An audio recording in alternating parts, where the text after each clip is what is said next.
திருமாவளவனோட விமர்சனத்தை எப்படி பாக்குறீங்க? ஒரு எம்ஜிஆர் தான் வந்து ஒரு கிராமீண சமூகத்தை சேர்ந்த ஒரு பெண்மணியை வந்து திராவிட கழகத்துக்கு தலைமை பொறுப்பு கொண்டு கடந்த ஒரு ஆண்டாவே நண்பர் திருமாவளவனுடைய பேச்சுகள் அவர் ஏதோ குழப்பத்தில் இருப்பதை தான் காமிக்குது.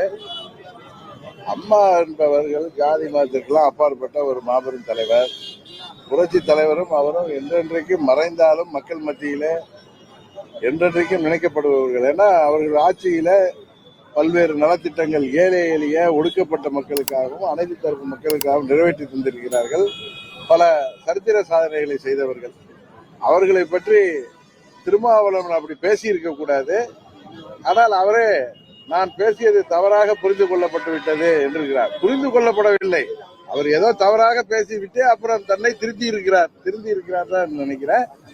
மீண்டும் இது போல மறைந்த தலைவர்களை பற்றி பேசும் பொழுது அவர் கவனமாக பேச விடவில்லை என்றால் அதற்கான கண்டனங்களை, அதற்கான பலனை அவர் தேர்தலிலே நிச்சயம் உறுதியாக